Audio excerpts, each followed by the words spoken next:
Semoga apa yang kita lakukan memberikan manfaat kepada kaum muslimin yang hari ini sedang mengalami satu musibah besar, yaitu kehinaan. Mereka menangis di dalam kehinaannya. Tempatnya diduduki, ulamanya dipenjara, bayinya dibunuh dengan segala kekejaman, wanitanya ditelanjangi, hartanya dirampas, syiar Islamnya dilecehkan, harga dirinya dihinakan. Dan kita berdoa semoga apa yang kita lakukan bisa meruntuhkan kesombongan musuh-musuh Islam yang sekarang sedang berada di puncak kesombongannya, pada saatnya akan berada di puncak kehinaan. Ya ummati fastabshiri mahma takatharat al-jiran. Innal hamdalillah nahmaduhu wa nasta'inuhu wa nastaghfiruh wa na'udzu billahi min shururi anfusina wa min sayyiati a'malina may yahdihillahu fala mudilla lahu wa may yudlil fala hadiya lahu. Nashhadu an la ilaha illallah wahdahu la syarika lah wa nashhadu anna Muhammadan abduhu wa rasuluh. Allahumma salli ala Sayyidina Muhammad wa ala alihi wa sahbihi wa man wala. Usikum wa nafsi bitaqwallah faqad fazal muttaqun. Wa qad qala ta'ala fi kitabihil aziz, ya ayyuhalladzina amanu taqullaha haqqa tuqatih wa la tamutunna illa wa antum muslimun wa ba'd. Ihwanu fiddin rahimakumullah, bapak-bapak, ibu-ibu dan saudara-saudara sekalian yang dirahmati oleh Allah Subhanahu wa taala, adik-adik dan anak-anakku yang kucintai. Alhamdulillah pada kesempatan malam ini kita bisa berjumpa. Mari kita berdoa kepada Allah Subhanahu wa taala, semoga perjumpaan kita di malam ini memberikan manfaat bagi diri kita di hadapan pengadilan Allah. Juga kita berdoa semoga apa yang kita lakukan memberikan manfaat bagi perjuangan yang sedang sama-sama kita rintis di kota yang indah ini, kota Hargelis. Satu perjuangan yang oleh kita sudah kita jadikan sebagai terjemahan yang paling tepat dalam rangka ibadah kepada Allah Subhanahu wa taala. Satu perjuangan yang dengannya potensi terbaik kita. Satu perjuangan yang kita rela kita korbankan apa yang kita miliki, termasuk masa muda kita. Mudah-mudahan apa yang kita lakukan memberikan manfaat bagi perjuangan tersebut. Dan yang terakhir, kita berdoa semoga apa yang kita lakukan memberikan manfaat kepada kaum muslimin yang hari ini sedang mengalami satu musibah besar, yaitu kehinaan. Mereka menangis di dalam kehinaannya. Tempatnya diduduki, ulamanya dipenjara, bayinya dibunuh dengan segala kekejaman, wanitanya ditelanjangi, hartanya dirampas, syiar Islamnya dilecehkan, harga dirinya dihinakan. Dan kita berdoa semoga apa yang kita lakukan bisa meruntuhkan kesombongan musuh-musuh Islam yang sekarang sedang berada di puncak kesombongannya, pada saatnya akan berada di puncak kehinaannya. Dan saya wasiatkan pada diri saya juga pada semuanya, marilah kita tingkatkan takwa kepada Allah Subhanahu wa taala. Sebelum saya lanjutkan, suara saya jelas? Jelas. Ibu-ibu jelas? Jelas? Ihwanu fiddin rahimakumullah. Pada satu waktu Rasulullah bersabda, "Alaikum bisunnati wa sunnatil khulafa ar-rasidin al-mahdiyyin addu 'alaiha bin nawajib." Apa kata Rasulullah? Wajib bagi Anda mengikuti sunnahku dan sunnah para sahabat yang lurus, yang mendapat hidayah. Gigit sunnah itu dengan gerahammu. Dari hadis ini kita bisa mengambil beberapa pelajaran. Di antaranya di hadapan kita ada dua sunnah. Sunnah yang pertama sunnatun Nabi, sunnah Nabi. Sunnah yang kedua sunnatus sahabah, sunnah sahabat.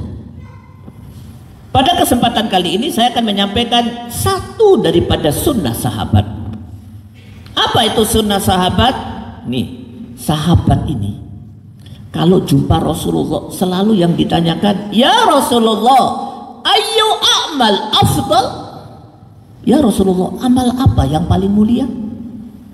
Ya Rasulullah, ayu amal ahabba ilallah, amal apa yang paling dicintai oleh Allah? Itu sunnah sahabat. Kalau jumpa Rasulullah, yang ditanya amal apa yang paling dicintai oleh Allah? Kenapa sahabat punya sikap seperti itu? Karena sahabat tidak pernah puas dengan amalnya, tidak pernah puas dan merasa kurang. Nih, ada seorang sahabat namanya Abu Darda, ulama dia, tinggalnya di Masjid Masjid Nabawi.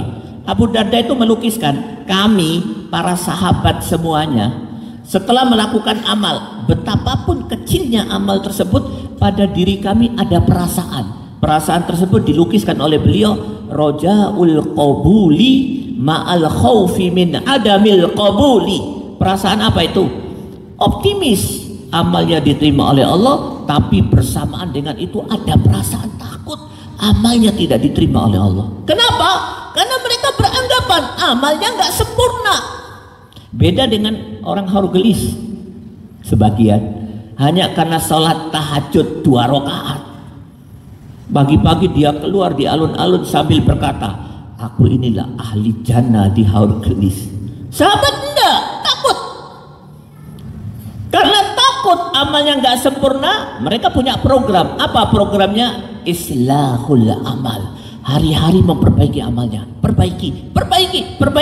Di puncak perbaikan meninggal. Nah, di puncak kesempurnaan amalnya meninggal. Makanya Rasulullah mengajarkan kepada kita doa. Apa bunyi doanya? Allahumma ja'al khaira umri akhirah wa khaira amali khawatimah wa khaira ayyami yauma alqaka fi.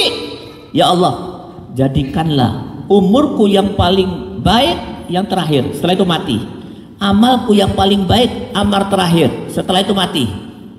Hariku yang paling baik hari kematianku, hari aku jumpa engkau. Nah, selalu islahul amal. Ini ada seorang ulama salaf, dia mengkaji kitab-kitabus sholat sampai tahun yang ke-50 masih bisa mendapatkan manfaat daripada kitab sholatnya dan memperbaiki sholatnya. Selalu islahul amal. Dan yang ketiga, para sahabat itu kalau luput melakukan amal soleh, melakukan mu'aqobah. Apa itu mu'aqobah? Menghukum dirinya karena tidak melakukan amal soleh. Contoh, Ibnu Umar. Ibnu Umar itu sahabat ulama.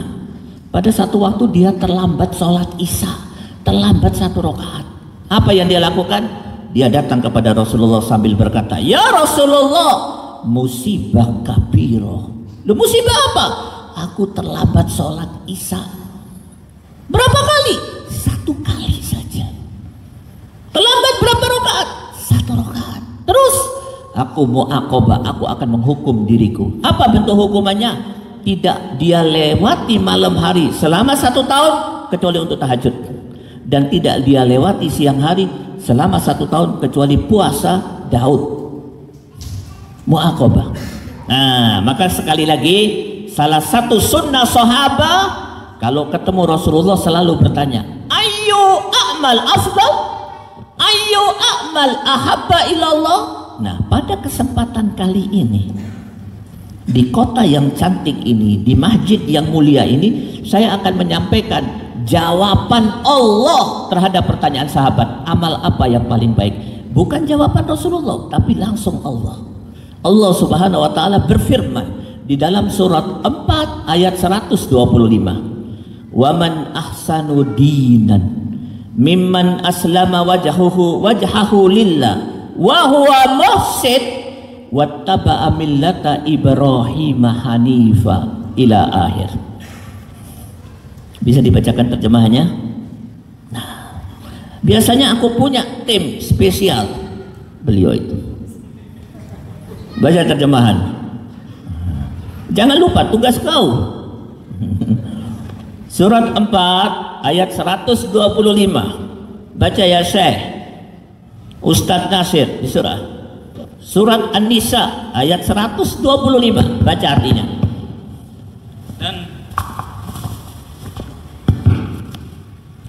Dan siapakah yang lebih baik agamanya daripada orang yang dengan ikhlas berserah diri kepada Allah sedang dia mengerjakan kebaikan dan mengikuti agama Ibrahim yang lurus, dan Allah telah memilih Ibrahim menjadi kesayangannya. Suara saya jelas terdengar? Ibu-ibu, tahukah Anda? Tanya Allah. Allah berkata, tahukah Anda orang yang paling baik Islamnya, yang paling baik dinnya menurut aku, kata Allah, yaitu orang-orang yang bisa mengumpulkan pada dirinya 3 hal.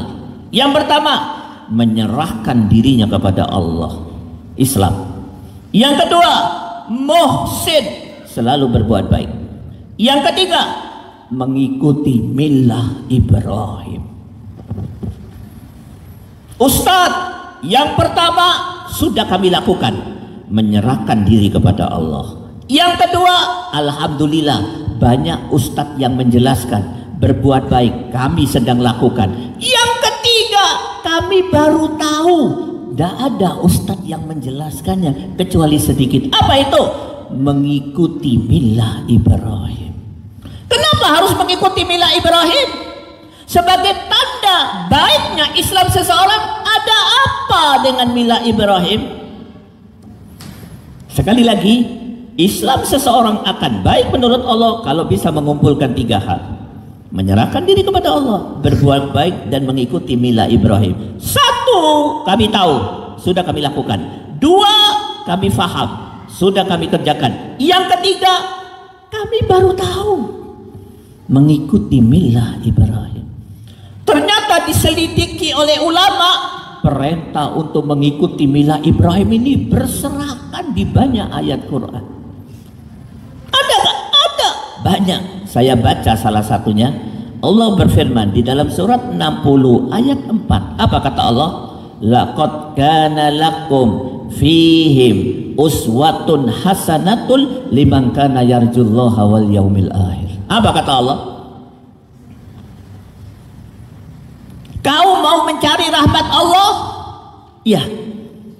Pak, pernah pada satu waktu Rasulullah berkata, lan yanjua ahadukum bi a'malikum. Kalian tidak akan pernah bisa selamat di hadapan Allah hanya dengan mengandalkan amal. Wala anta ya Rasulullah, bagaimana dengan Anda ya Rasulullah? Saya pun tidak akan selamat dengan mengandalkan amal. Bagaimana cara selamat? Mendapatkan rahmat Allah. Anda mau mendapatkan rahmat Allah? Nah, dan ingin mendapatkan kesuksesan, kebahagiaan di hari kiamat? Naam. Caranya 1, jadikan Nabi Ibrahim sebagai teladan. Ikuti milah Ibrahim. Ayat yang seperti ini banyak. Apa itu milah Ibrahim? Ideologi Nabi Ibrahim, ajaran Nabi Ibrahim. Apa sih sebenarnya ajaran Nabi Ibrahim? Diteliti oleh ulama. Ternyata Nabi Ibrahim Abul Anbiya, bapaknya para nabi, tidak pernah dikotori kesyirikan sedikit pun. Ahli tauhid, Khalilullah, kekasih Allah, dan 1 daripada 5 ulul azmi. Tapi dari kelebihan itu ada kelebihan yang paling utama. Apa itu? Diteliti oleh ulama. Terdapat pada surat 60 ayat 4. Apa yang dilakukan Nabi Ibrahim? Berdiri di hadapan kebatilan, berdiri di hadapan pemimpin zalim, berdiri di hadapan kesyirikan, kemaksiatan, kemudian mengeluarkan 2 pernyataan. Apa pernyataannya? Inna bura'a'u minkum wa mimma ta'buduna min dunillah kafarna bikum wa bada bainana wa bainakumul adawatu wal baghdha'u abadan hatta tu'minu billahi wahda. Apa yang dilakukan Nabi Ibrahim di hadapan pemimpin zalim, di hadapan kekafiran, mengeluarkan 2 pernyataan. Pernyataan yang pertama, kami berlepas diri daripada kebatilan, kesyirikan, kemaksiatan, kemunafikan. Yang kedua, kami berlepas diri kalian ahli batil, ahli maksiat, orang kafir, orang-orang yang melakukan kebatilan. berlepas diri pada dua hal, kebatilan dan orangnya. Apa kata Nabi Ibrahim? Mulai hari ini tidak ada hubungan kami dengan Anda kecuali kebencian dan permusuhan selama-lamanya sampai Anda beriman kepada Allah. Apa yang terjadi? Terjadilah apa yang terjadi. Apa itu? Nabi Ibrahim disiksa dengan penyiksaan yang paling dahsyat di masa itu. Apa itu? Dibuat api unggun yang besar, dimasukkan ke dalam api unggun. Allah Subhanahu wa taala menolong Nabi Ibrahim. Anda tahu kapan itu Nabi Ibrahim melakukan itu? Di awal dakwahkah? Di pertengahan dakwahkah? Atau di akhir dakwah? Ahli sejarah mengambil kesimpulan, meneliti, ternyata itu dilakukan oleh Nabi Ibrahim di awal dakwah, bahkan dakwah yang pertama kali. Langsung berdiri di hadapan kebatilan. Inna bura'a'u minkum wa mimma ta'buduna min dunillah kafarna bikum wa bada bainana wa bainakum al-adawatu wal baghdha abadan. Apa yang dilakukan Nabi Ibrahim ini disimpulkan oleh ulama namanya al-muqawamah, perlawanan terhadap kebatilan. Perlawanan terhadap kebatilan. Ustaz, itu kan Nabi Ibrahim. Bagaimana dengan Habibuna, kekasih kita, Nabi besar Muhammad sallallahu alaihi wasallam? Bagaimana ya Ustaz? Nih, sejarah mencatat. Anda tahu Rasulullah orang yang paling dicintai, yang paling jujur, yang paling kaya. Kalau ada masalah, yang pertama kali dipanggil untuk menyelesaikan masalah. Orang dulu kalau punya duit mau keluar kota, duitnya dititipkan kepada Rasulullah. Loh, kenapa kepada Rasulullah? Karena Rasulullah yang paling jujur, tidak dititipkan kepada anak dan istrinya. Tidak. Tapi apa yang terjadi setelah dakwah pertama kali? Yang pertama kali, la ilaha illallah. Aku berlepas diri daripada seluruh penyembahan, seluruh kebatilan, seluruh Tuhan selain Allah. Apa yang terjadi? Rasulullah dibenci, diburu, dibunuh, diancam bunuh. Kapan dilakukan oleh Rasulullah? Pada dakwah yang pertama kali. Apa yang dilakukan Rasulullah? Al-muqawamah, perlawanan terhadap kebatilan. Apa yang dilakukan oleh Rasulullah? Milah Ibrahim. Dan Rasulullah mengikuti perintah Allah untuk mengikuti milah Ibrahim. Ustaz, contohnya dengan Rasul terlalu berat buat kami orang biasa. Naam, aku akan memberikan contoh orang biasa. Laisan nabi wala rasul, bukan nabi, bukan rasul. Siapa dia? Ashabul Kahfi. Anda tahu Ashabul Kahfi? Orang biasa, tapi oleh Allah dimuliakan. Tercatat dalam Al-Quran sampai hari kiamat. Apa kehebatan mereka? Allah tundukkan sunatullah di hadapan mereka. Orang sunatullahnya besar, kecil, besar, sakit, mati. Tapi mereka tidak mati-mati. 300 tahun kurang lebih. Waktu ditundukkan oleh Allah di hadapan mereka. 70 tahun biasanya orang mati. 300 tahun kurang lebih tidak pernah mati. Kenapa? Allah tundukkan sunatullah. Allah tundukkan waktu di hadapan mereka. Apa kehebatan mereka? Mereka melakukan 4 hal. Tulis. Surat Kahfi, surat 18 ayat 13-14. Iqra. Nahnu naqussu alaika naba'ahum bil haqq innahum fityatun amanu bi rabbihim wazidnahum huda wa rabbatna ala qulubihim idqamu faqalu rabbuna rabbus samawati wal ardh. Baca artinya ya ila akhir. Isma. Kemudian kami bangunkan mereka agar mengetahui manakah di antara surat Kahfi ayat 13-14. Kami ceritakan kepadamu kisah mereka dengan sebenarnya.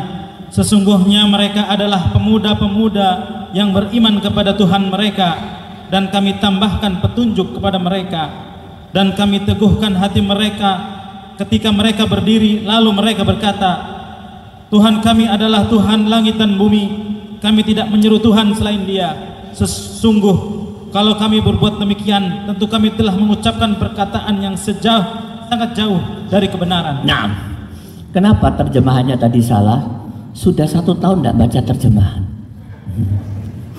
Terakhir setahun yang lalu ya. Salah pula. Di samping itu mungkin Qur'annya belum lunas cicilannya. Apa kehebatannya? Melakukan 4 hal. Nahnu naqussu 'alaika naba'ahum bil haqq innahum fityatun amanu. Yang pertama, mereka beriman kepada Allah. Ya Allah, yang pertama sudah kami lakukan juga. Yang kedua, mereka mengakses kepada hidayatul irsyad. Hidayatul irsyad kalau zaman kita Al-Qur'an, di zaman mereka kitab Injil. Ya Allah, sudah kami lakukan. Yang ketiga dan yang keempat, mereka melakukan 3, 4 belum dilakukan oleh kaum muslimin hari ini kecuali sedikit. Apa itu?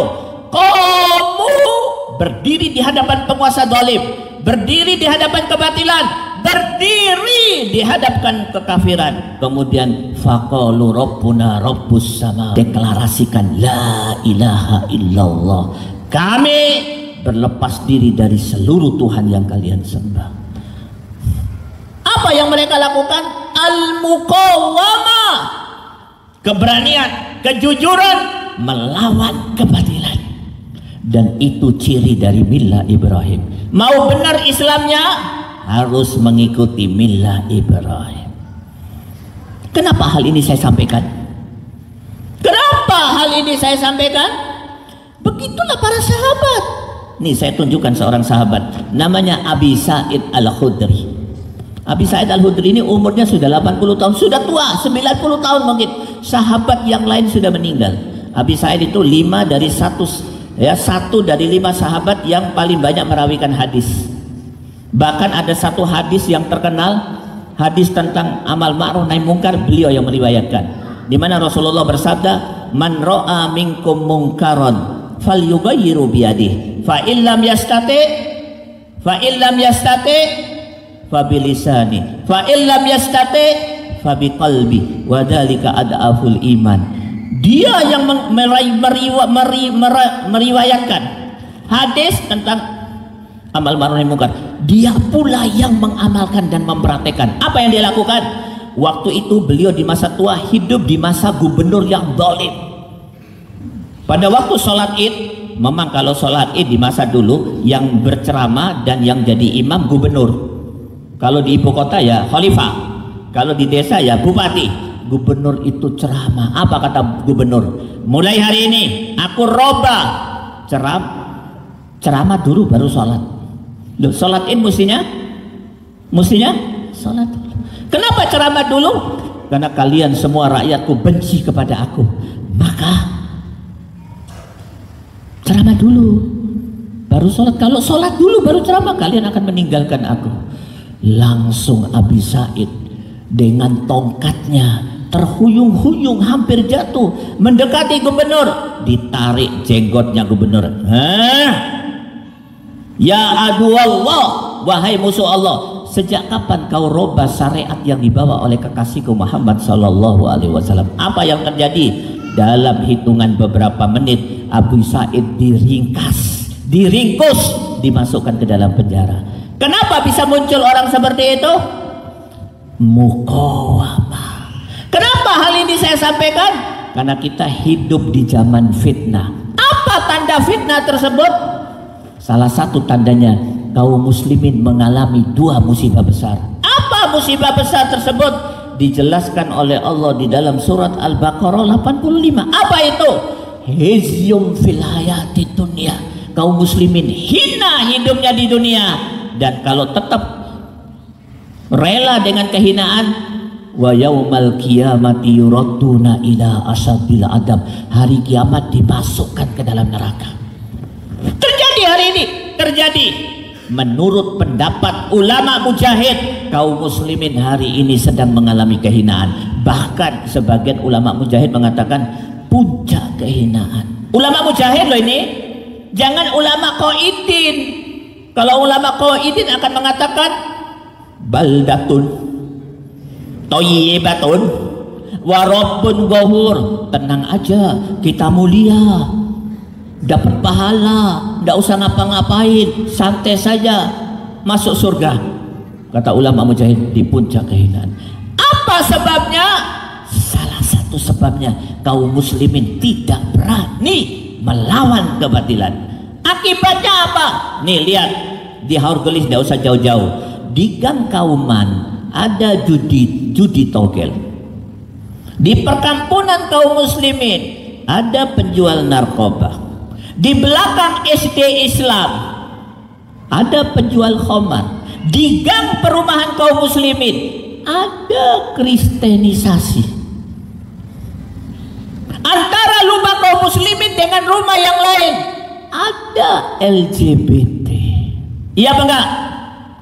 Iya apa enggak? Terjadi kan di Haurgelis ini?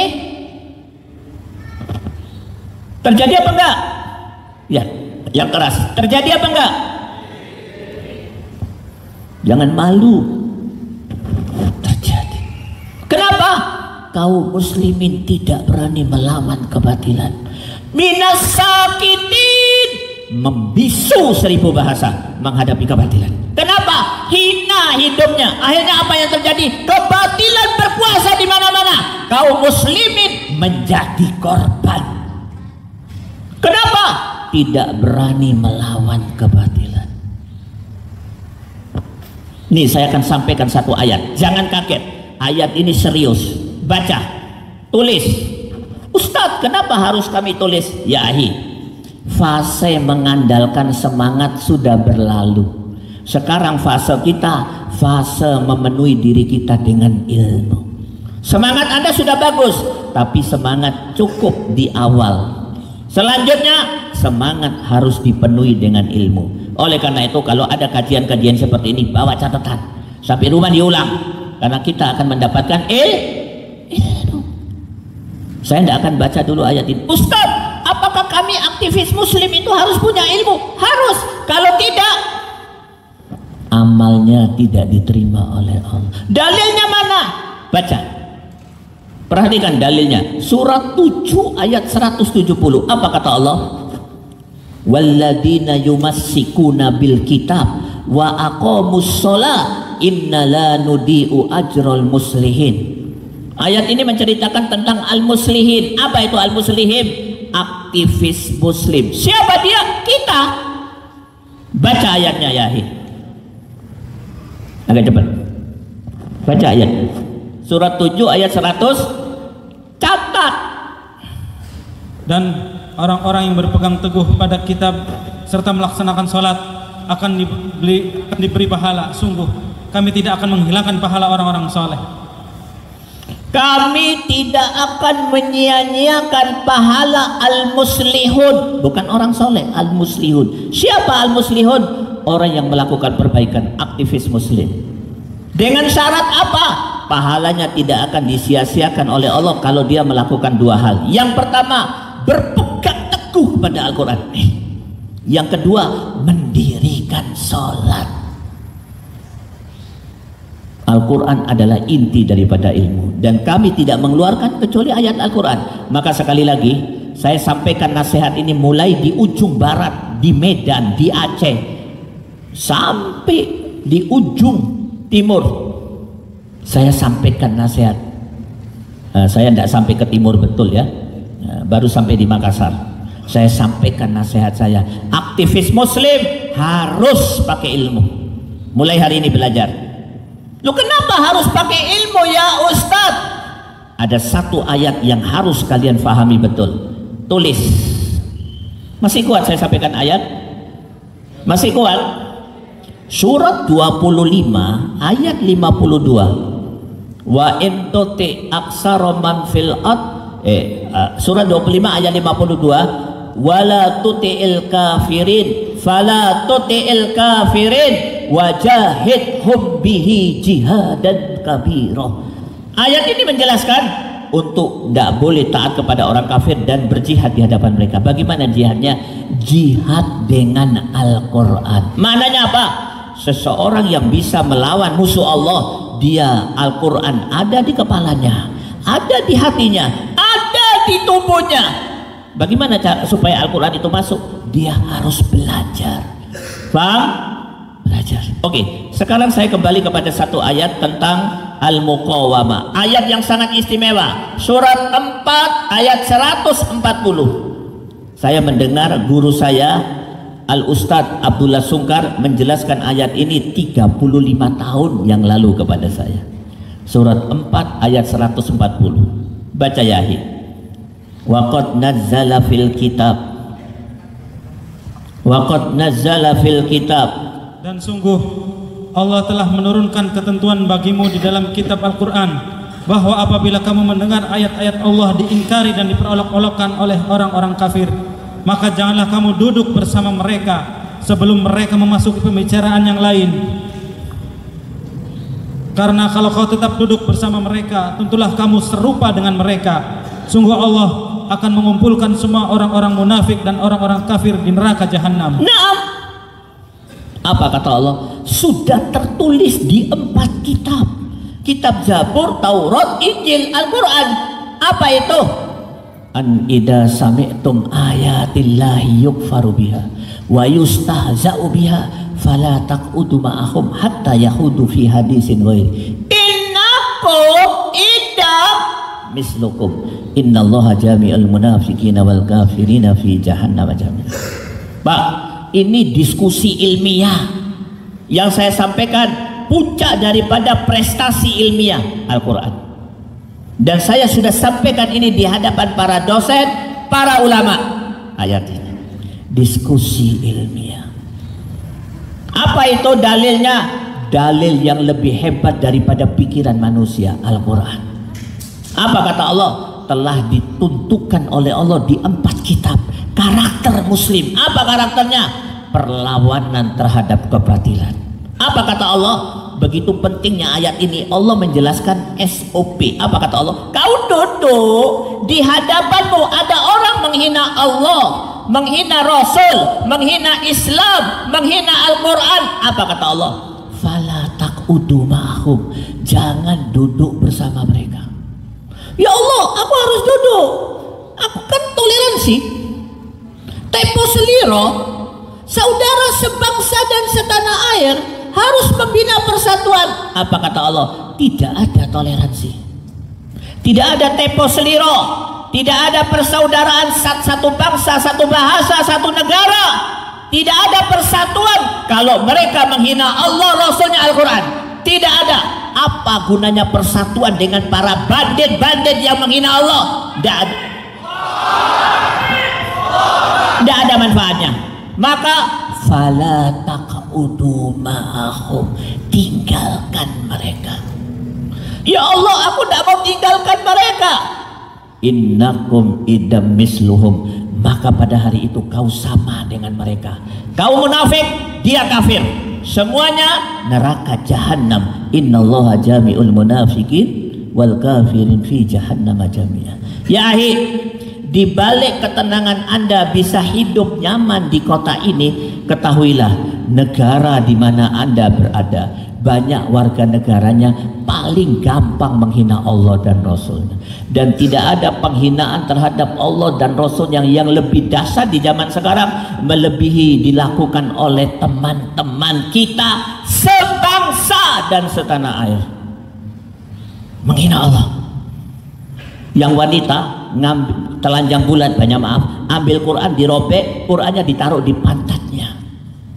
Yang punya pabrik sepatu, di bawah kulit sepatu ditulis Allah, kemudian diinjak-injak. Yang punya pabrik tisu, di tisunya ada tulisan Allah Bismillah, kemudian tisu itu untuk kotoran.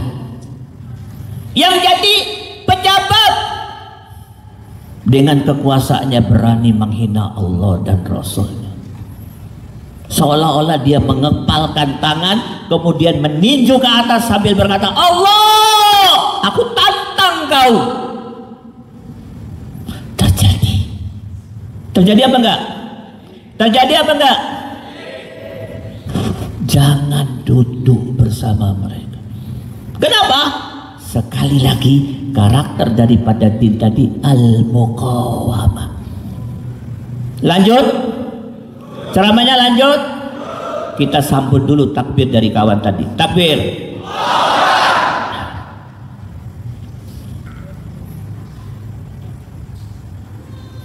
Al-muqawamah. Kalau tidak ada muqawamah, tidak ada amal ma'ruf nahi munkar. Tidak ada dakwah, tidak ada jihad. Kalau tidak ada keberanian melawan kebatilan. Nih saya mau tanya, siapa di antara Anda yang paling tua? Muda semua, ajib. Nih aku tanya itu orang itu.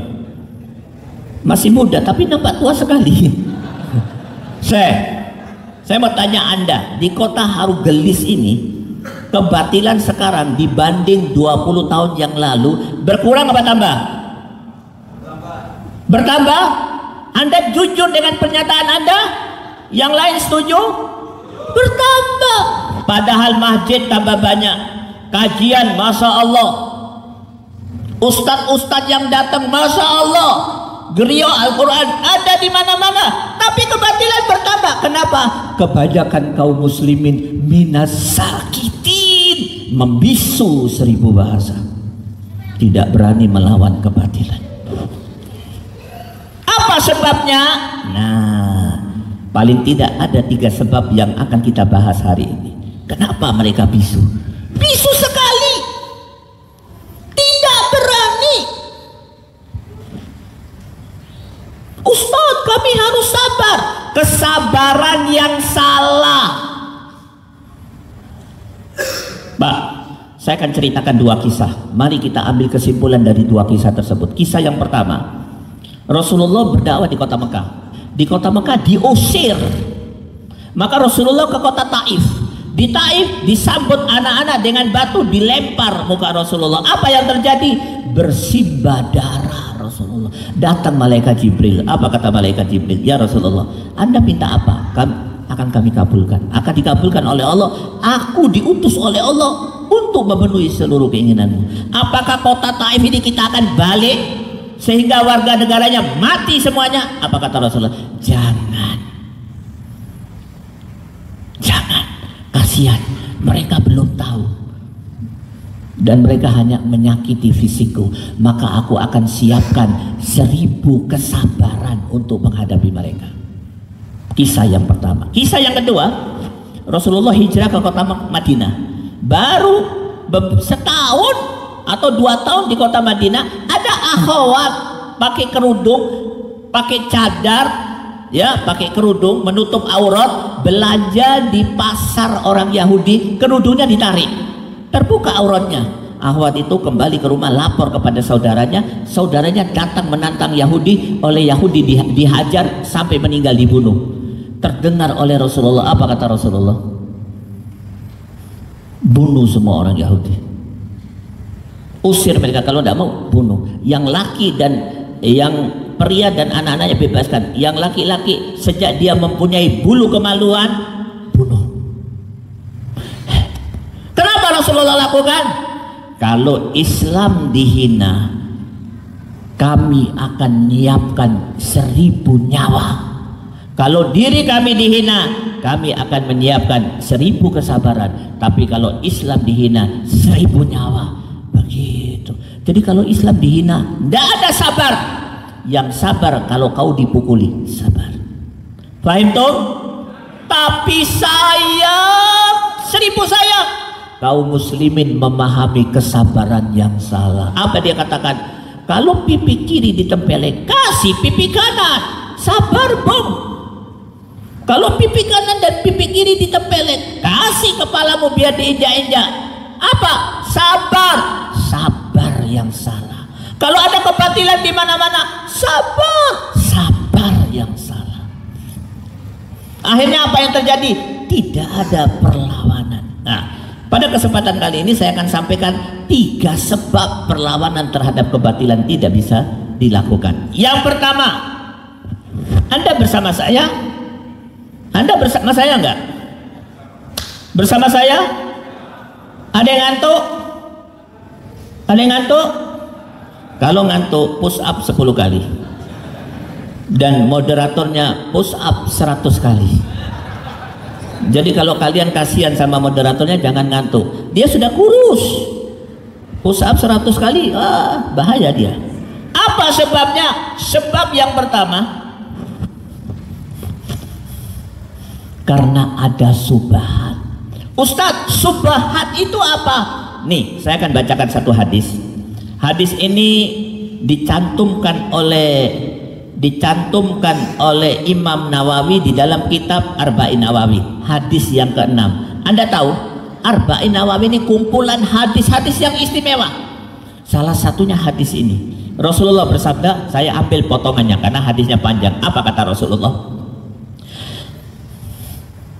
Innal halala bayyin wa innal harama bayyin wa bainahuma umurun mustabihat la ya'lamuhunna katsirun minal nas faman ittaqa subahat faqad istabra li dinihi wa irdi wa man waqa'a fis subahat waqa'a fil haram. Masya Allah hadisnya. Ini yang saya bacakan hadis Nabi.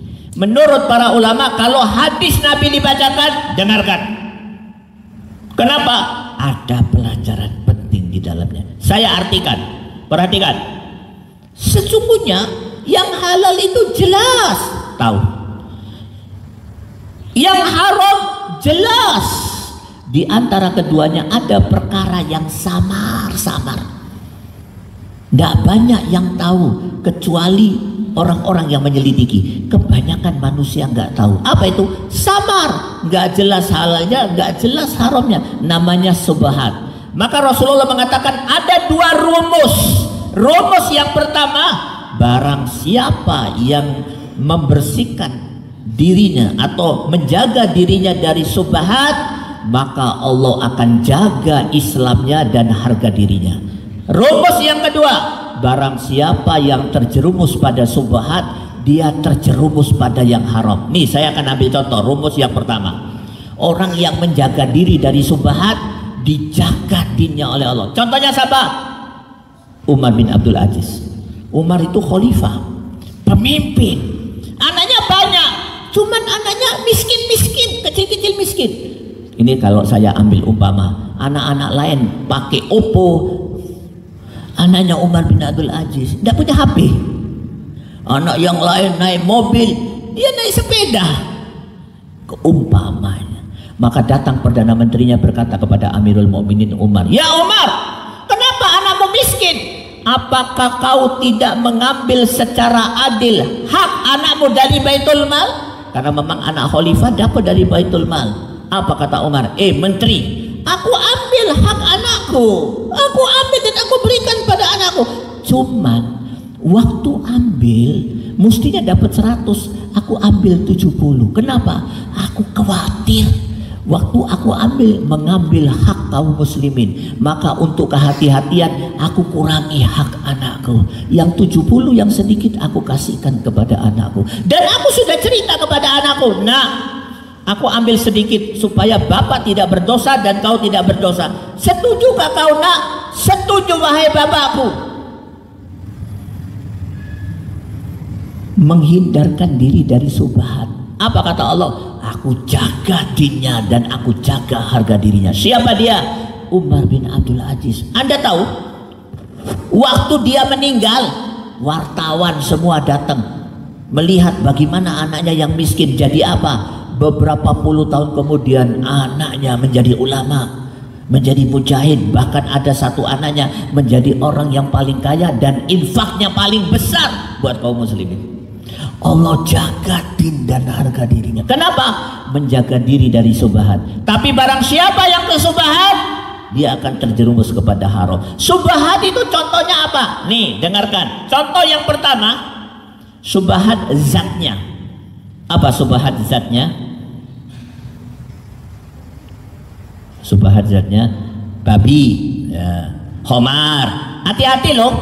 Nih saya sampaikan kepada Anda penyelidikan beberapa kaum muslimin yang memahami persoalan ini di Surabaya. Hasil penyelidikan dia apa kata dia? Ustadz, saya ahli makanan, saya sudah menyelidiki, maka saya mengambil kesimpulan. Tolong Ustadz sampaikan kepada kaum muslimin. Apa itu? sebagian besar makanan yang dimakan anak kita di sekolah-sekolah kalau nggak sapa racun, syubhat, haram. Hasil hati-hati, itu syubhat zatnya. Dan ini banyak. Di balik ketenangan Anda bisa makan enak di sini, sedang dibuat industri makanan kafir internasional. Diambil dari 70 item babi, dijadikan makanan, disebarkan kepada kaum muslimin. Termasuk yang banyak itu di samping Indonesia, di Malaysia pun. Bahkan di Malaysia mereka memalsu halal MUI, Departemen Agama yang ada di Malaysia. Anda tahu sapi dan kambing yang banyak dijual di Jogja, sebagian besar hasil penyelidikan dicampuri babi. Jogja loh ibu, kota santri, kota Muhammadiyah, kota mahasiswa, sebagian besar daging sapi dan babi, daging sapi yang dijual dan kambing di warung-warung dicampuri babi sebagian. Bagaimana dengan Cirebon, Indramayu, sami mawon, bahkan mungkin lebih dahsyat rusaknya. Kenapa? Karena kristenisasi paling kuat di wilayah ini, Indramayu dan Cirebon. Ya bangga, aliran sesat di Indonesia ini paling banyak di Jawa Barat. Ini syubhat zat. Kemudian yang kedua, syubhat keberadaannya. Apa contoh syubhat keberadaannya? Banyak maaf, Anda masih melakukan atau tidak? Saya perlu sampaikan, riba. Nih Rasulullah bersabda, dengarkan, la'anallahu akilur riba wa mukilahu wa katibahu wa syahidaih qala kullu fihi sawa au kama qala. Apa kata Rasulullah? Allah melaknat orang yang hutang riba, memberikan hutang riba, yang menjadi dua orang yang menjadi saksi, yang menulis ahli hukumnya ya atau notarisnya, semuanya sama di hadapan Allah, dilaknat. Anda tahu tidak ada sikap yang paling mengerikan yang Allah berikan kepada makhluknya di dunia melebihi laknat. Hati-hati. Aktivis muslim tampilnya paling banter, bisnisnya riba. Makanya gerakan Islam kalah terus, anggotanya riba, minjem kredit, deposito, riba. Dia bukan part of solution, tapi menjadi the part of problem. Yang kedua, banyak maaf, saya tahu Hargolis kota pedagang, betul saya. Banyak pedagang di sini ya. Ada satu haram yang banyak dilakukan oleh kaum muslimin hari ini. Apa itu? Curang. Apa itu curang? Allah berfirman, tulis surat 83 ayat 1, 2, 3, 4, 5. Wailul lil mutaffifin alladzina idza qalu 'alan nasi yastawfun wa idza qaluhum aw wajanuhum yukhsirun ala yadhunnu ulaika annahum. Dan selanjutnya Anda tahu neraka wel.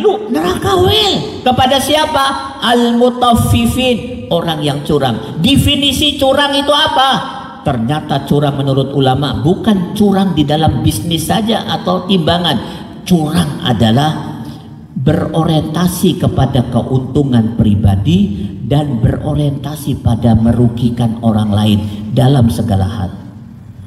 Berorientasi pada keuntungan pribadi dan berorientasi untuk merugikan orang lain. Contoh, nih ibu-ibu, coba lihat ibu-ibu kalau ke pasar berkeringat, bukan karena capek jalan. Kenapa berkeringat? Nawarnya selalu serius. Yang jual orang tua, jual buah-buahan sekilo 5.000, ditawar 1.000 ya, 1.000, sampai berkeringat. Padahal orang tua dia mencari maisha, mencari yang halal. Mestinya kalau sekilo harga 5.000, kasih 50.000, kasih 100.000. Tapi curang. Padahal kalau ke Alfamart tidak pernah nawar, di jalan tol tidak pernah nawar, Padahal yang punya bandit-bandit nggak pernah nawar. Kaum muslimin sudah tua ditawar. Wailul lil mutaffifin. Ini saya akan ceritakan. Ini cerita ini agak viral. Saya pernah sampaikan di YouTube.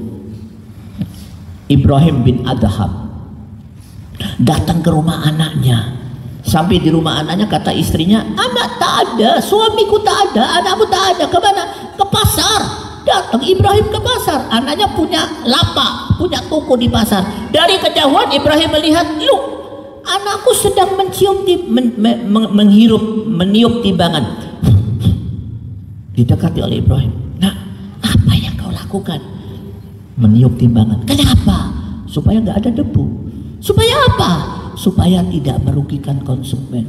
Ibrahim bin Adham takbir, Allahu Akbar. Kau lakukan itu supaya tidak merugikan konsumen. Nah, yang kau lakukan lebih baik daripada umroh 10 kali. Tapi hari ini terlalu sulit mendapat orang seperti itu. Nih saya cerita kasus yang kedua. Mau dengar cerita? Mau? Enak aja. Sampaikan dulu passwordnya. Takbir. Mau dengar cerita tak ada password. Passwordnya apa? Takbir. Oke, ini cerita. Ada seorang ulama salaf, tidak diceritakan namanya karena dia tidak mau menjelaskan namanya. Dia juragan di pasar, pedagang besar. Biasanya ibu-ibu dari desa setor baju jahitan kepada dia, kemudian dibayar sama dia. Datang ibu-ibu menyampaikan baju jahitannya. Tuan, ini barang saya, bayar 20 dirham tuan. Dilihat sama dia, Bu, ini terlalu murah 20 dirham, naikkan lagi. Ya udah 21 dirham. Dilihat, Bu, terlalu murah Bu, naikkan lagi. Udah 23 dirham. Bu, barang ibu ini bagus, bolehkah aku tawar? Silakan, aku beli 40 dirham. Heh, ada nggak di Hot beli seorang seperti itu? Ada kah? Ada, mungkin kita nggak tahu. Yang terjadi sekarang, lu, ada ibu-ibu dari desa, kita gencet kalau perlu 1 dirham. Wailul lil mutaffifin. Nah, sekarang yang penting, syubhat yang ketiga. Apa itu? Syubhat pemikiran. Apa contoh syubhat pemikiran? Syubhat pemikiran itu kelihatannya benar tapi batil, tapi sesat. Kelihatannya benar tapi sesat. Kenapa kelihatan benar? Yang menyampaikan ustaz, tapi kalau diikuti ajarannya sesat. Contoh, sehubungan dengan saya sampaikan tadi tentang Mila Ibrahim, ada beberapa dai yang menyampaikan Islam adalah tolabul ilm. Perhatikan, tidak ada hubungannya dengan ini. Islam adalah tolabul ilm. Maka Islam seseorang akan dikatakan baik kalau dia sudah selesai membaca kitab ini, kitab ini.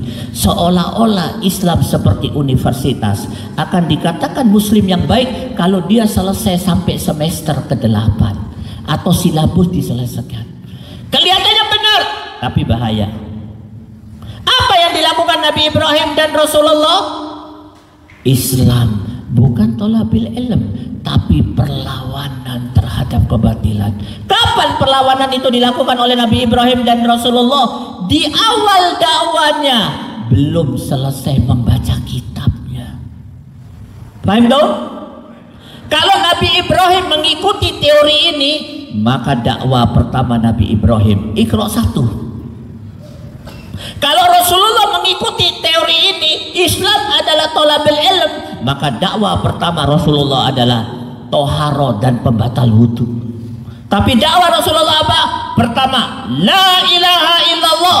Aku tidak setuju dengan kebatilan kalian, tidak setuju ada ketaatan, peribadatan dan hukum selain Allah Subhanahu wa taala. Dakwah pertama.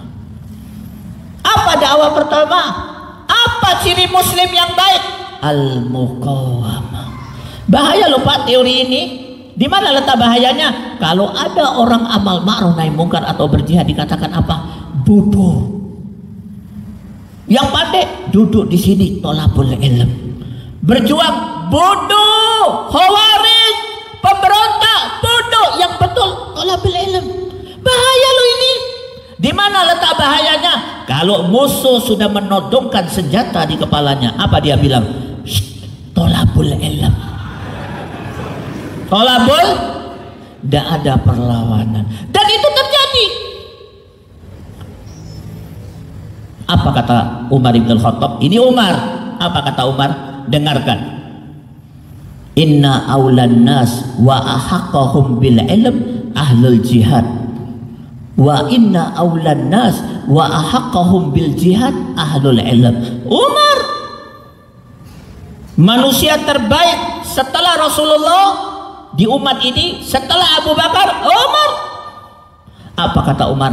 Yang paling patut dan berhak dikatakan ahlul jihad ulama, dan yang paling patut dikatakan ulama mujahid. Ulama dan mujahid berada pada satu tubuh seseorang. Justru kalau dia berjihad karena dia faham. Tapi hari ini yang berjihad dikatakan bodoh, jahil. Kenapa? Tidak mau tolabul ilm. Karena dia punya pemikiran yang salah. Fahim tuh? Fahim tuh?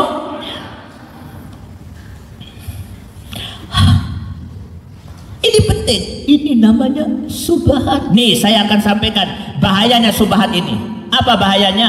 Ada beberapa ulama di Timur Tengah mengeluarkan fatwa. Saya tidak mau sebut namanya.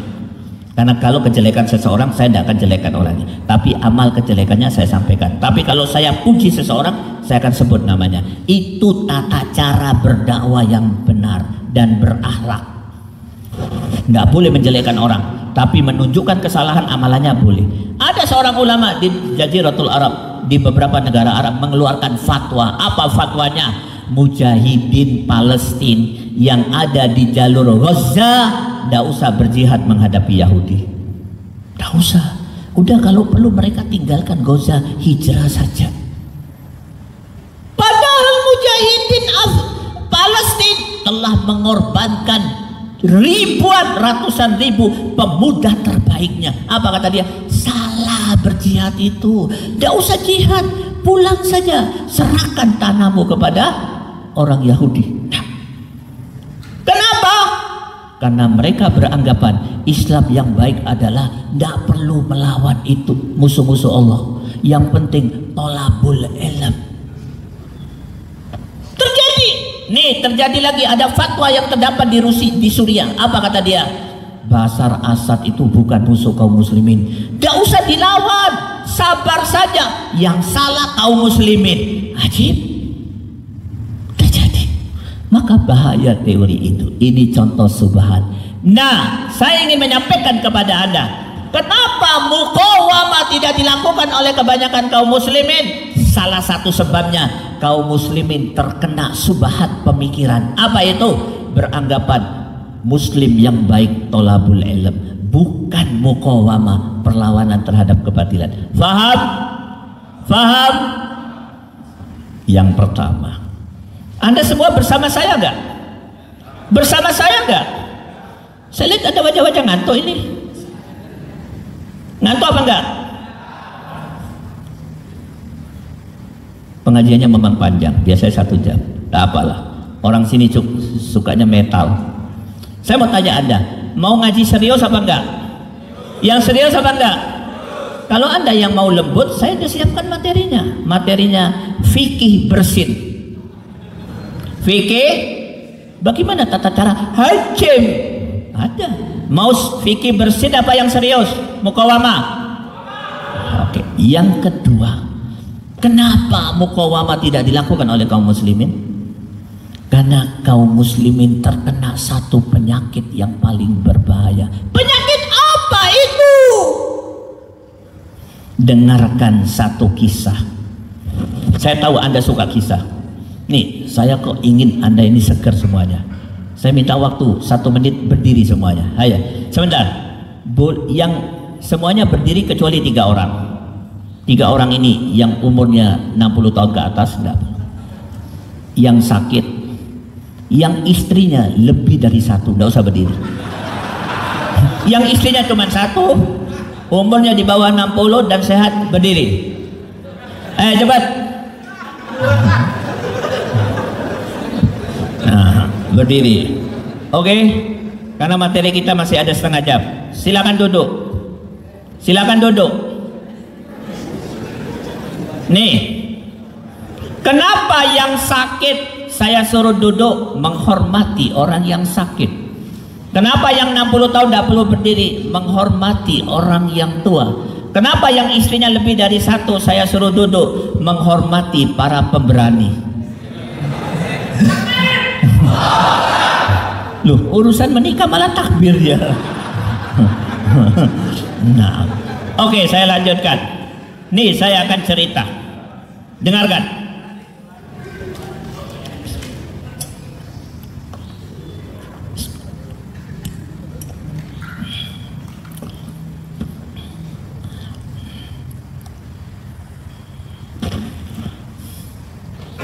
Nasihat saya, kalau minum baca bismillah, makan baca bismillah.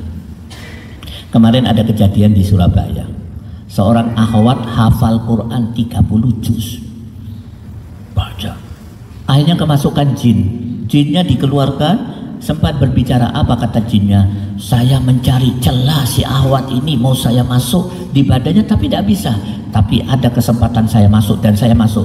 Waktu itu sang akhwat lagi minum, lupa baca bismillah. Jin masuk. Hafal Quran 30 juz. Ya. Dan hari ini kaum muslimin sedang dikirim dengan jin dan sihir, termasuk beberapa ustadz disihir di jin. Ya. Kemarin saya ke Abi Jibril, lumpuh, matanya tidak bisa lihat, sudah 4 bulan 5 bulan disihir.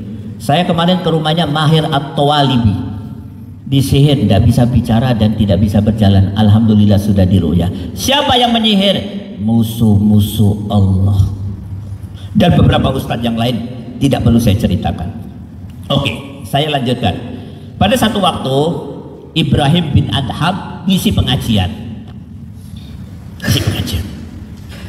Lagi ngisi pengajian, tiba-tiba ada satu orang wajahnya susah, gunda-gundala, sedih. Maka ditanya oleh Ibrahim, muridku, jawab 3 pertanyaanku.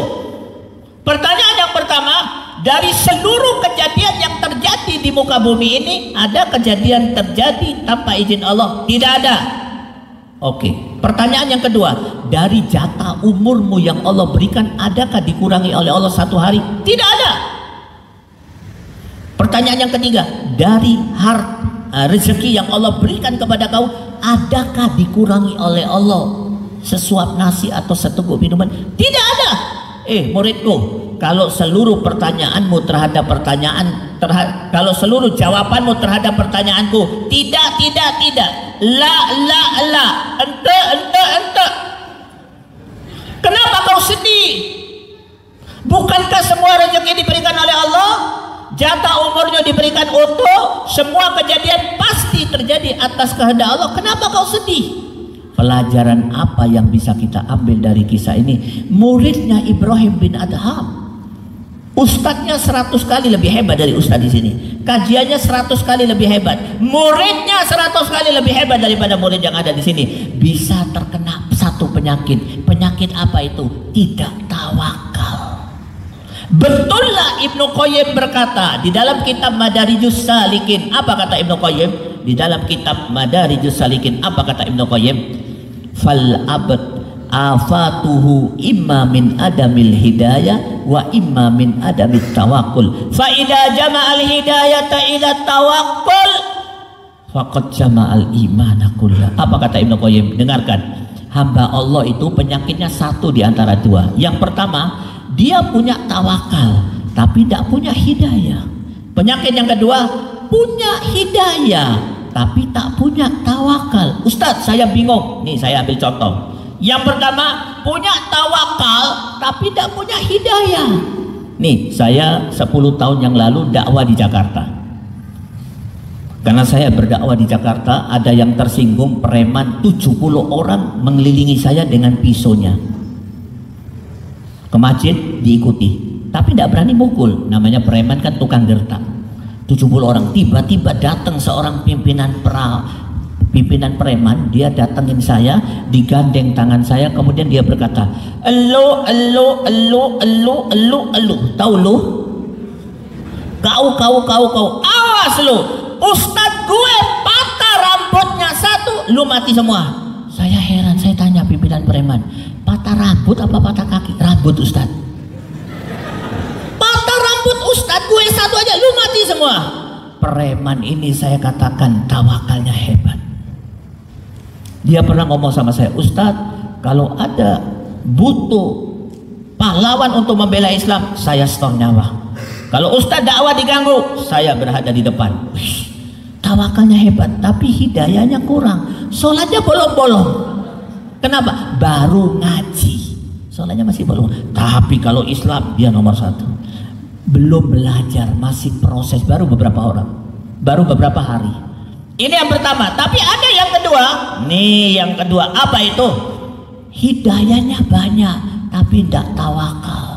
Hidayatul irsyadnya banyak, ilmunya banyak. Pengajian min subuh ila subuh, min Senin ila Senin, tapi tidak punya tawakal. Apa itu? Bahasa Arabnya al-wadiyan. Apa bahasa sininya? Wadiyan. Hanya karena di kampungnya ada satu orang ditangkap karena isu teroris, padahal belum jelas, tidak berani masuk kampungnya. Hanya karena di masjid ini ada satu orang ditangkap, tidak jelas apa sebab ditangkap, tidak berani sholat di masjid ini. Wadian. Dia punya istri pakai cadar, tiba-tiba dia bilang sama istrinya, buka cadar, tidak usah pakai cadar. Kenapa? Ada isu radikalem. Terlalu takut. Ngajinya Masya Allah, tapi takut. Ini penyakit kaum muslimin. Punya hidayah tapi tak punya tawakal, punya tawakal tapi tak punya hidayah. Nabi dan Rasul, kata Ibnu Qayyim, bisa mengumpulkan dua hal itu. Kemudian beliau membaca ayat. Baca saya ayat ini, kata Ibnu Qayyim, akidah dan pernyataan semua Nabi dan Rasul. Catat baik-baik, surat 14 ayat 12, surat Ibrahim. Baca yang bagus. Wa malana alla natawakkal 'ala Allah wa qad hadana subulana. Baca ya. Dan mengapa? Masih kuat saudara-saudara sekalian? Siapa ini namanya? Roisul Jalasa minta saya ngisi sampai jam 10. Masih kuat? Masih kuat? Baca. Dan mengapa kami tidak akan bertawakal kepada Allah, sedangkan Dia telah menunjukkan jalan kepada kami, dan kami sungguh akan tetap bersabar terhadap gangguan yang kamu lakukan kepada kami. Dan hanya kepada Allah saja yang bertawakal berserah diri. Wa malana alla natawakkal 'ala Allah wa qad hadana subulana. Kenapa kami tidak tawakal padahal Allah sudah memberikan hidayah kepada kami?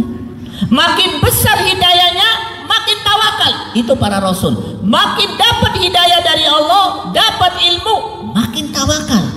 Itu Nabi dan Rasul. Tapi beda dengan kebanyakan kaum muslimin. Makin ngaji, makin banyak ilmu, makin ketakutan dan wedian.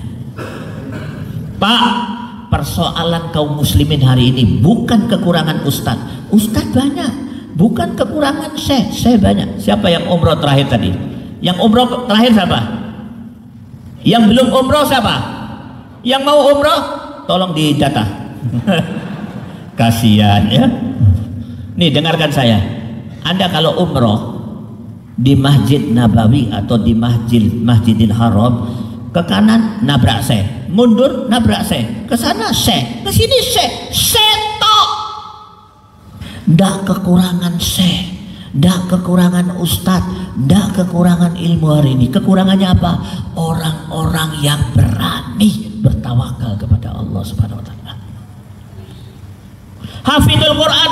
Setiap tahun dunia mengeluarkan lebih dari 1 juta hafidul Quran. Ulama, dunia setiap tahun mencetak lebih dari 1 juta ulama. Anda tahu di Mesir, anak saya telepon di Mesir, Ustadz, Abi, anak saya di Mesir telepon, Bi, di Mesir ini Abi, yang jual gorengan S2, jual gorengan S2, jurusan agama, ulama di mana-mana, tapi tidak menyelesaikan masalah. Kenapa? Persoalan umat bukan kurang ulama, kurang orang yang tawakal kepada Allah, berani membela Islam. Iya enggak? Padahal Allah menjelaskan satu rumus yang sangat istimewa. Rumus apa itu? Masya Allah. Tulis surat 65 ayat 3. Apa kata Allah? Wa may yatawakkal 'alallah fahuwa hasbuh. Barang siapa yang tawakal kepada Allah, Allah akan memenuhi segala kebutuhannya. Apa kata Allah? Tugas kau tawakal, tugasku beres semuanya. Urusan kau beres, tugas kau tawakal. Tawakal seperti apa? Nih, saya akan kisah. Sampaikan satu kisah. Siap mendengar kisah? Dengarkan. Ada satu buku judulnya Asbalul Ulama. Asbal itu anak singa. Ternyata singa dewasa anaknya juga singa. Singa dewasa anaknya singa. Orang hebat di masa gedenya, waktu kecil istimewa. Di dalam buku ini diceritakan ada satu wanita yang istimewa, masih kecil, setelah besar wanita istimewa. Kisahnya begini, dengarkan. Suami istri cekcok. Araf tak cekcok? Apa bahasa sini cekcok?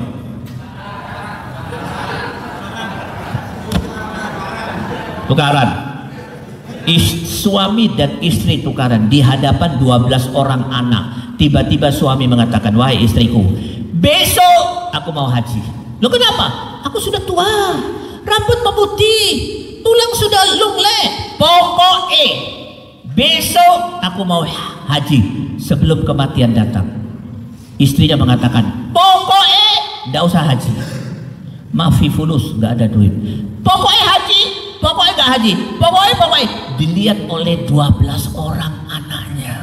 Tidak selesai, tiba-tiba anak gadisnya belum lulus SD angkat tangan. Apa kata anak gadis? Ibu, biarkan bapak berangkat. Kemudian dia baca ayat, wa may yatawakkal 'alallah fahuwa hasbuh. Barang siapa yang bertawakal, Allah akan memenuhi seluruh kebutuhannya. Kata ibunya, berangkat toh Pak, berangkat. Baru 3 hari berangkat, beras habis, LPG habis, nasi jamblang tinggal daun warunya, habis semua.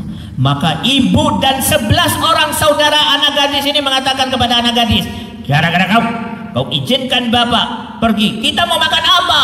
Nangis anak gadis itu. Apa yang dilakukan anak gadis?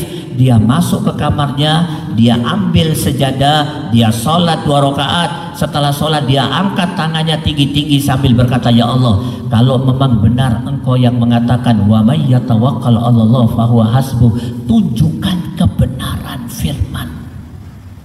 Belum selesai doanya, tiba-tiba pintu rumah diketuk, dibuka oleh ibu. Ada 1 regu mujahidin baru pulang dari medan laga. Komandan dengan 10 orang anggota regunya. Apa kata komandan? Ibu, kami baru pulang jihad, kami haus, semua rumah sudah kami mintai, tidak ada air. Rumah ibu, rumah terakhir, berikan kami air, kami haus. Apa kata ibu? Komandan, di rumahku bukan tidak ada air, ada, cuman anakku 12. Kalau aku berikan air itu, anakku mau minum apa? Belum selesai ibu berkata begitu, sang anak gadis dari kamarnya mengambil tempat minum pribadinya, diberikan kepada komandan. Diminum oleh komandan, diserahkan kepada 10 regu anggotanya, 10 prajuritnya, semuanya minum. Tempat minum habis, air kosong. Apa yang dilakukan komandan? Tempat minum yang kosong itu, komandan mengeluarkan sesuatu dari jaketnya, sebongkah emas ditaruh di tempat minum. Kemudian komandan berkata, prajuritku, siapa yang mau melakukan seperti yang aku lakukan, silakan. Semua prajurit mengeluarkan sebongkah emas penuh. Untuk makan 5 tahun tidak habis. Maka pada saat itu anak gadis mengatakan, wa may yatawakkal 'alallah fahuwa hasbuh. Masya Allah.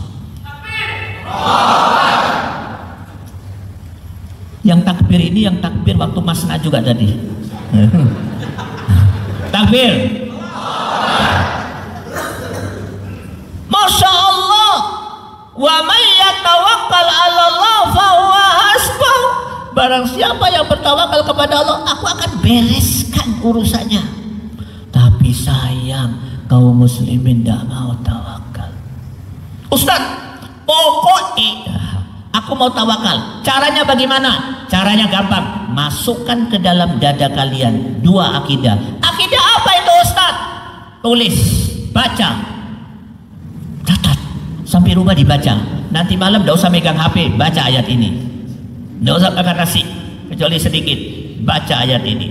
Baca saya 951. Baca. Nanti akan cerita, saya akan berikan cerita. Sebentar lagi pengajian saya selesai. Anda mengikuti saya? Mengikuti saya? Oke, baca. Katakanlah, tidak akan menimpa kami melainkan apa yang telah ditetapkan Allah bagi kami. Dialah pelindung kami, dan hanya kepada Allah bertawakkallah orang-orang yang beriman. Qul la yusibana illa ma kataballahu lana huwa maulana. Masya Allah. Ada 2 akidah di dalam ayat ini. Kalau masuk pada diri seseorang, pasti tawakal, pasti berani, pasti mampu melakukan muqawamah. Apa 2 akidah tersebut? Akidah yang pertama, huwa maul. Saya balik nomor 2. Huwa maulana. Allah majikanku, Allah pelindungku, Allah yang memberikan rezeki kepadaku. Bukan atasan, bukan perusahaan, bukan pejabat, bukan menteri. Allah pelindungku. Nih dengarkan, saya punya kawan masuk penjara. Loh, temannya Ustaz kok masuk penjara, korupsi enggak? Bung, temanku enggak ada pejabat, temanku para dai, kok masuk penjara? Hari ini di banyak negara di muka bumi ini penjara isinya dai, termasuk teman saya, dia masuk penjara. Anaknya 5. Sebelum masuk penjara, anaknya minta dibelikan sepeda Polytron. Maklum, aku tidak mengikuti perkembangan dunia itu. Sepeda Polygon, anak 5. Satu sepeda Polygon yang paling murah harganya 3 juta. Kali 5 berapa? 15 juta. Bi, sepeda Polygon Bi. Kata Abi, mafi fulus, tidak punya duit bapak. Singkat cerita, bapak masuk penjara. Jepret. Baru 1 bulan masuk penjara, istrinya dan 5 orang anaknya besuk. Semua anaknya naik Polygon. Naik Polygon baru semua. Apa kata suami kepada istri? Siapa yang membelikan? Dari mana duit? Apa kata sang istri? Masya Allah, rata-rata hewan yang masuk penjara istrinya hebat-hebat. Apa kata sang istri? Wanita soleha, keluar dari mulutnya intan berlian. Dan perkataan ulama, apa kata dia? Dahabat tolib wabakiyar rozak. Yang mencari ilmu, yang mencari rezeki bisa mati, yang mencari rezeki bisa masuk penjara, suami bisa mati, perusahaan bisa bangkrut, tapi Ar-Razzaq yang memberikan rezeki Allah tetap hidup. Paham tuh? Maka huwa maulana. Banyak maaf, ayat ini kadang dilupakan oleh seseorang, padahal pada saat mendapatkan ancaman, hei kau karyawan di sini, kau karyawan di departemen ini, nggak boleh radikal, buka kerudung. Tidak boleh di dalam dadamu punya keinginan menegakkan hukum Allah. Tidak boleh radikalem. Kalau radikal tak pecat. Gara-gara dipecat, akhirnya dia mengikuti. Akhirnya dia buka cadar, buka kerudung. Padahal Allah mengatakan majikanmu bukan kepala kantor, tapi Allah Subhanahu wa ta'ala. Nih saya akan cerita terakhir. Mau cerita? Dengarkan. Cerita istimewa. Ada seorang wanita datang di rumahnya Nabi Allah, Nabi Daud alaihi salam. Wanita ini aneh. Datang ke rumahnya Nabi Daud, dia berkata, "Ya Nabi Allah, ada dua pertanyaanku." "Pertanyaan apa?" "Saya mau tanya, apa itu? Allah itu adil apa enggak?" Pertanyaan yang kedua, "Allah itu dolim apa tidak?" Nabi Daud berkata, wanita, belum pernah ada tamu yang datang menanyakan dua hal itu. Allah itu adil apa enggak? Allah itu dolim apa enggak? Wanita, Allah itu adil dan tidak mendolimi siapapun. Kau ini kenapa tanya begitu? Sambil menangis wanita itu menjawab, "Ya Nabi Allah, aku janda. Suamiku baru meninggal. Aku miskin, anakku banyak. Aku tak ada pekerjaan kecuali menyulam kain. Kalau kain itu sudah bagus, aku bawa ke pasar, aku jual untuk makan 3-4 hari 5 hari. Pada satu waktu aku sudah menyulam kain yang cukup banyak. Aku taruh di atas tas merah. Aku akan jual ke pasar untuk makan seminggu 2 minggu. Tiba-tiba datang burung besar menyambar tas merahku. Aku mau makan apa? Allah adil apa dolim? Aku ini miskin." Belum selesai wanita itu bercerita, tiba-tiba rumah Nabi Daud diketok. Dibuka oleh Nabi Daud, ada 10 orang. 10 orang itu berkata, salah satunya juru bicaranya berkata, "Ya Nabi Allah, kami sepakat untuk infak masing-masing 100 dinar. Kali 10, 1000 dinar. 1000 dinar itu akeh Pak. 1 dinar berapa? 3-4 juta. 1000 dinar. Apa kata Nabi Daud?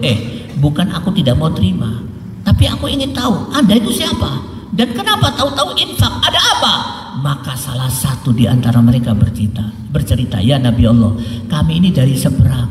Kami orang kaya, pengusaha sukses.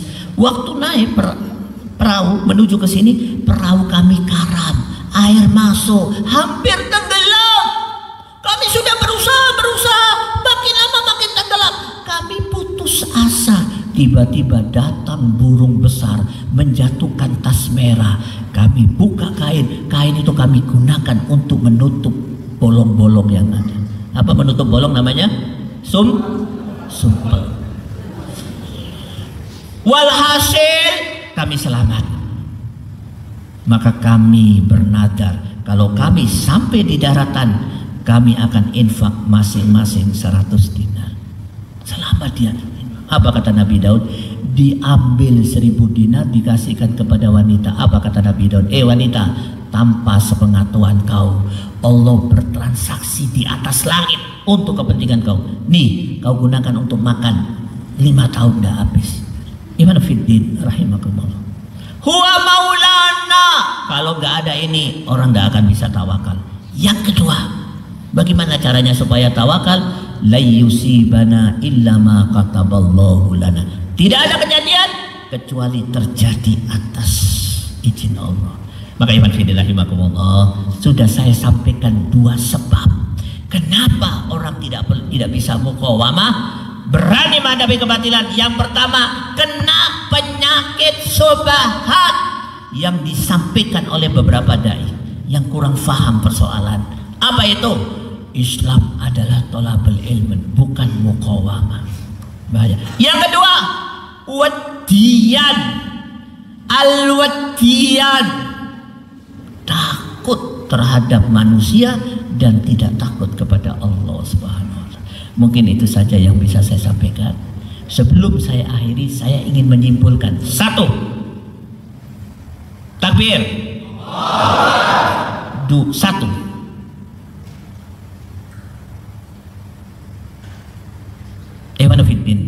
Rahimakumullah. Allah mengatakan ada 3 hal kalau berada pada seseorang, maka Islamnya yang paling baik. Berbuat baik, menyerahkan diri kepada Allah, mengikuti milah Ibrahim. 2. Apa ciri milah Ibrahim? Perlawanan terhadap kebatilan.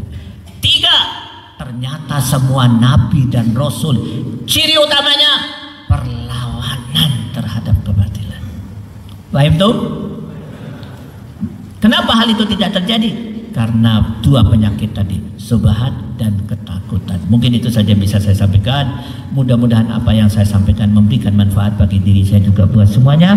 Selanjutnya, faham apa yang saya sampaikan? Faham? Dicatat?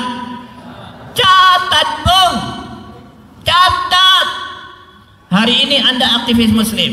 Fase semangat sudah berlalu. Sekarang fasenya ilmu. Catat.